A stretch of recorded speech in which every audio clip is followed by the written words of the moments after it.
Muy buenas noches, Dios te bendiga. Bienvenido a la reflexión del pastor, este espacio en donde lo podemos escuchar en Altar Familiar, que es un tiempo donde las familias buscamos de Dios, nos reunimos para leer la Biblia y orar. Así que toma tu palabra, toma ese libro maravilloso que el Señor nos dejó, y quiero invitarte a que me acompañes al libro de Proverbios en el capítulo 21, en su versículo 31. Dice la Biblia: el caballo se alista para el día de la batalla, mas Jehová es el que da la victoria. Las ilustraciones de la Biblia nos dan a entender verdades que Dios quiere que nosotros sepamos, porque la voluntad de Dios siempre es buena. Y en esta oportunidad pues quiero guiarte a la luz de este tema llamado Él es quien nos da la victoria. Así le he puesto a este episodio. No hay nadie más en que nosotros podamos ser vencedores más que con nuestro amado Padre Celestial, con Cristo Jesús. Pero vamos a aprender al menos 3 claves en esta oportunidad que nos ayudarán a guiarnos para poder ser victoriosos y comprender por qué Él es quien nos da la victoria. Antes de eso, quisiera que aprendiéramos algo acerca de esta palabra, victoria. Victoria, ¿qué se te viene a la mente cuando piensas en victoria? Vienen muchas cosas, ¿verdad? Algunos lo enfocan en el lado del deporte, otros en el lado financiero, en el lado laboral, en el lado sentimental. Pues es aplicable a todos los procesos de la vida. Sin embargo, veamos algunos antónimos de lo que es la palabra victoria. Uno de esos antónimos es derrota, otro pues es pérdida, fracaso o ruina. También podemos observar sinónimos, aquellas palabras que son muy parecidos a lo que quiere decir victoria. Pues podemos encontrar ganancia, ventaja, triunfo y excelencia.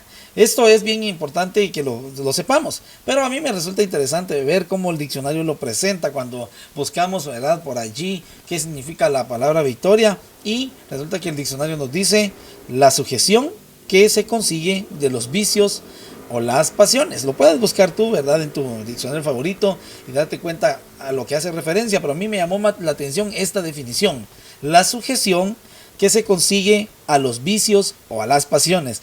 ¿Verdad que no es fácil dominarse a sí mismo? ¿Verdad que no es algo que podamos decir yo lo decido hacer de esta manera, ya mañana lo estoy haciendo? Es algo que requiere esfuerzo, que quiere trabajo. Y el pensamiento de Salomón en este pasaje que acabamos de leer gira en torno al triunfo que se produce en nuestra vida, pero al estar con Dios. Porque al final concluye diciendo, ¿verdad?, es Jehová quien da la victoria. Nosotros preparamos el caballo, lo alistamos, hacemos de todo, pero al final y al cabo Dios es el que decide si lo logramos o no. Es tal y como nos lo dice también el apóstol Pablo en Romanos capítulo 8, versículo 37. Somos más que vencedores porque hacemos las cosas a nuestra manera. No dice así, ¿verdad? Dice la Biblia, somos más que vencedores porque por medio de aquel que nos amó. Así que aprendamos algunas cosas que nos van a ayudar a gozar de esta victoria. Y por supuesto, a concluir que Él es el que nos la da. Veamos el punto número 1. Podemos decir que la palabra del Señor nos enseña que debemos de pelear la batalla con Dios. No lo hagas solo, es un error. La vida definitivamente va a traer dificultades, va a traer luchas, va a estar llena incluso de fracasos. No es algo novedoso decir vas a tener problemas, todos los tenemos. Algunos están pasando problemas en este momento. Y el fracaso también está a la orden del día, está a todo nivel, ya sea individual, familiar, empresarial, institucional, nacional, mundial. En todos lados está el fracaso, ¿verdad? Aunque todo el mundo va hacia el éxito, no le tira al fracaso, pero es de saber de que la constante es que ahí va a estar el fracaso. Eso es algo que existe en el ser humano. Hoy vemos guerras, enfermedades, hambres multiplicándose en el planeta, violencia, delincuencia. Tú no me dejarás mentir, ¿verdad?, con las noticias, coronavirus, tantas cosas que vemos, ¿verdad? Sin embargo, todo el mundo va tras el éxito, a pesar de que existen estas cosas. Todo el mundo va tras el éxito, pero este es esquivo y es efímero, es decir, de corta duración. Parece que la única constante que nosotros nos vamos a encontrar casi siempre es el fracaso, pero no quiero enfocarme allí. No quiero que tú pienses de que te estoy hablando de fracaso y a eso te llevo. No, es algo que quiero que tengas conciencia de que siempre va a estar. Por eso es importante que nosotros, para poder alcanzar éxito, a pesar de que existan fracasos, necesitamos a Dios. Necesitamos pelear la batalla con Dios, no lo hagas tú solo. Las cosas no salen bien cuando nosotros queremos proponer y pensar de que esa propuesta es final. O sea, no hay nada absolutamente que se le pueda agregar, que se le pueda mejorar. Es más, a veces creemos nosotros que es lo mejor que hay en el mundo, pero es lo peor. Así como lo escuchas. Es importante que nosotros podamos aprender a dejar a Dios en todo. Es importante también que aprendas algo como, por ejemplo, la persona que se va a casar. Una persona que se va a casar ahorra el dinero, hace horas extras en su trabajo, se organiza para conseguir lo que necesita, pues hace todo lo necesario. ¿Qué quiero decir con esto? El que no ha aprendido a esforzarse, entonces es muy difícil que encuentre respuesta positiva. Es tan importante que nosotros aprendamos a renunciar a otras cosas para que podamos lograr encaminarnos al éxito. De hecho, la Biblia nos lleva hacia una posición y es la que yo quiero que tú encuentres conmigo en esta reflexión. No estoy diciendo de que entonces el esfuerzo humano es inválido, que no es funcional.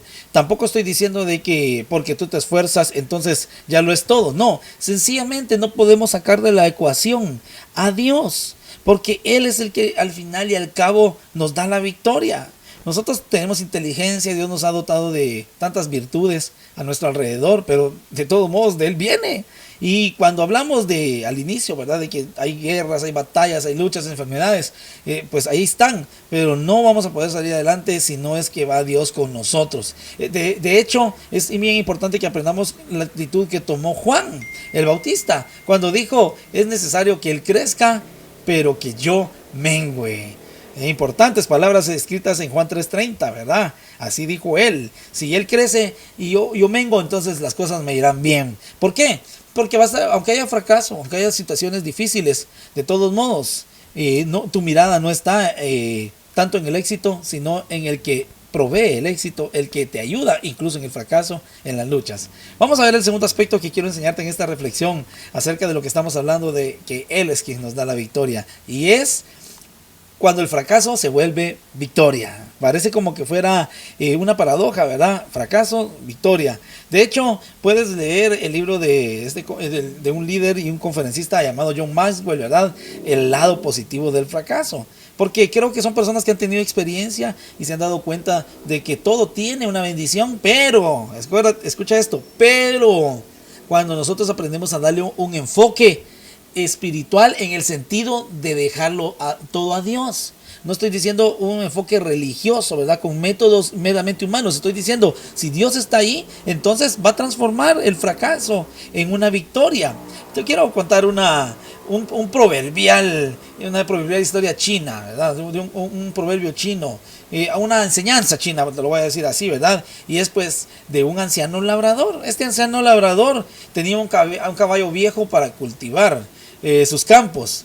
Pues un día el caballo se escapó a las montañas, ¿verdad? Y se perdió. Los vecinos se dieron cuenta de lo sucedido y se acercan al labrador y dicen, señor labrador, usted sí tiene mala suerte, ¿verdad? Porque se le fue su pobre caballito, ¿verdad? Entonces viene el señor labrador y le dice, buena suerte, mala suerte, quién sabe. Bueno, resulta que pasa el tiempo, para ser más exactos, una semana después, y vuelve el caballo. Solo que el caballo ahora no viene solo, viene con más caballos salvajes. Entonces sus vecinos se acercan de nuevo a él y lo felicitan. Mire, señor labrador, qué bueno, ahora ya no solo tiene uno, sino que tiene más caballos. Qué buena suerte la suya. Y vuelve a decir el labrador, buena suerte, mala suerte, quién sabe, ¿verdad? Resulta que también más adelante el señor labrador, su hijo intentó domar a uno de aquellos caballos salvajes, ¿verdad? Recuérdate que llegaron esos caballos, pero no estaban domesticados. Entonces uno de sus hijos hace el intento de domesticar a uno de estos caballos. Y resulta de que en esa tarea se cae y se rompe la pierna. Y vienen los vecinos corriendo y le dicen, wow, definitivamente usted tiene mala suerte. Mire cómo su hijo se le cae y la pierna se le rompe, ¿verdad? Y vuelve a decir al labrador, ¿qué crees que le dice? Exacto, muy bien, así me gusta que estés pendiente de la reflexión del pastor. Buena suerte, mala suerte, quién sabe. Más tarde, con el pasar del tiempo, resulta de que el ejército rojo entró en aquel poblado y fueron reclutados Todos los jóvenes que se encontraban así fuertes, fuertachones, ¿verdad? Alentados, dispuestos a sacarles, como decimos aquí en Guatemala, el jugo, o sea, a sudar, ¿verdad? A trabajar. Resulta de que se llevaron a todos, pero menos aquel muchacho, porque estaba quebrado, estaba enyesado, y vuelven a acercarse los vecinos, le dicen, qué buena suerte, miren, no se lo llevaron, yo ya sentía que se lo llevaban. Buena suerte, mala suerte, quién sabe, le vuelve a decir este señor labrador. ¿Cuál es la moraleja de esta historia? Y es que pues lo que a la vista primeramente parece bueno, pues puede ser algo dañino. No te tienes que dejar llevar a la primera. Y lo que aparentemente es un contratiempo, como lo que sucedió con el muchacho fracturado, ¿verdad? Puede esconder un bien. Entonces, no existe la suerte. ¿Quién sí existe? Exactamente, Dios. Él sí existe, y eso es seguro. La Biblia lo da por sentado, ni siquiera se pone a explicar la creación de Dios, porque eso es algo que se da por sentado. Lo dice la creación, lo dice su palabra, lo dice la persona de Cristo. No hay lugares a duda. Entonces no existe la suerte, existe Dios. Y si algo sucede, es porque lo permite en su soberana voluntad. Él tiene el control de todas las cosas y nada se le escapa de lo malo, ya sea bueno o malo, que para nosotros parezca. De todos modos, es Dios quien tiene el control. Ahora, es sabio de nuestra parte agradecerle y todo lo que pues Él nos permite pasar. Todas las cosas de la vida se convierten en buenas, dice su palabra, a los que le aman, a los que han sido llamados conforme a su propósito. Nos lo dice Romanos 8:28. En pocas palabras, voy a resumir este segundo aspecto que te he compartido. En pocas palabras, amemos a Dios y no al éxito, porque Dios te puede dar el éxito en cualquier momento. Termino con este punto, y es el número 3, y es aborrecer nuestra propia vida. No te confundas. No estoy diciendo que desprecies tu vida y que te vas a hacer, te vas a lastimar tu cuerpo. No. Entendamos que aborrecer al mundo bíblicamente, o nosotros los cristianos, comprendemos en amar menos a nosotros y amarlo más a Él. Eso quiere decir, no es que te vayas a hacer daño. No habla de eso. Veamos el ejemplo de Jesús. En el tiempo de Jesús y las personas que lo rodeaban, en este caso los actores serían Jesús, sus discípulos y todos aquellos que estaban a su alrededor. Pues en este caso, al principio de su ministerio, muchos eran atraídos a Él y lo seguían por sus prodigios, por sus milagros, porque les daba de comer, porque les daba algún bien. Pero resulta que con el pasar del año, del tiempo, algunos iban quedando atrás, algunos se ahuyentaban. ¿Por qué? Porque empezaban a ver ya lo que Cristo vino a hacer a esta tierra, ¿verdad? Ya había persecución, ya muchos estaban tramando matarlo a Jesús. Entonces muchos estaban intimidándose, entonces no se animaban a continuar siguiéndolo. Es más, Él mismo les habló y les dijo: si alguien quiere ir después de mí, tome su cruz, niéguese a sí mismo, tome su cruz y sígame. Veamos lo que dice Lucas 14, versículos 25 a 27.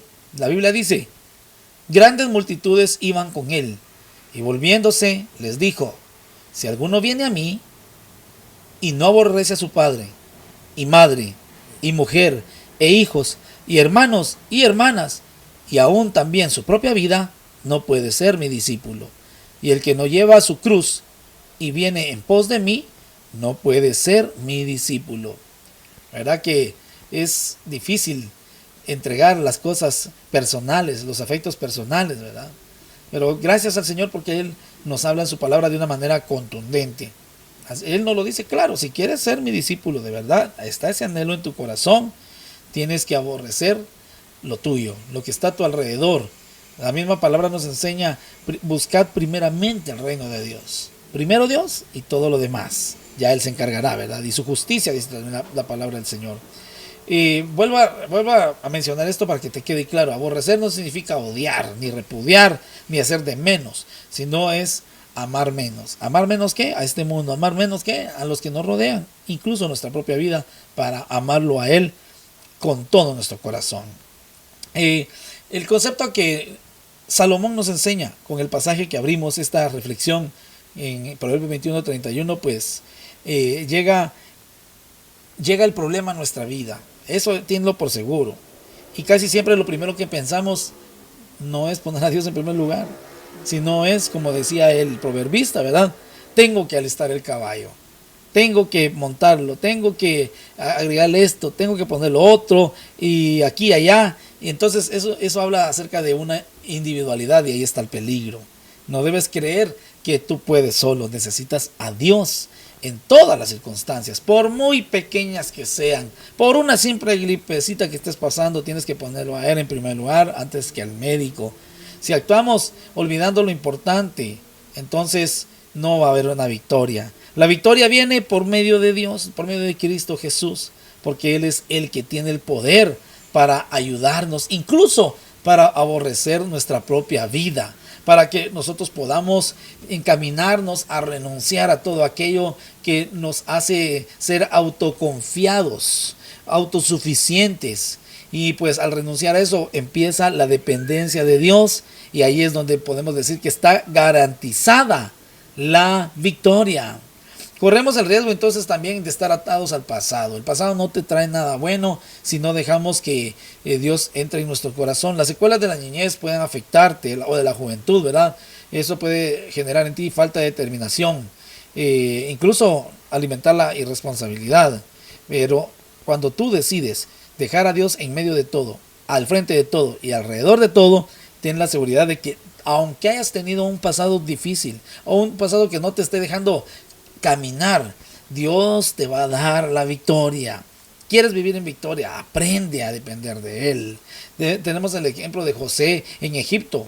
Pese a de que él estuvo en una situación triste, a pesar de que aparentemente era un fracasado, ¿verdad? Después de haber sido vendido, de haber sido humillado, encarcelado, tantas cosas que pasó, él tenía a Dios en su corazón, era temeroso de Dios, llevaba a Dios siempre al frente de todas sus batallas, y por tal razón Dios le dio la victoria, e incluso fue más importante que el mismo Faraón. Era uno de los hombres más poderosos de aquella región.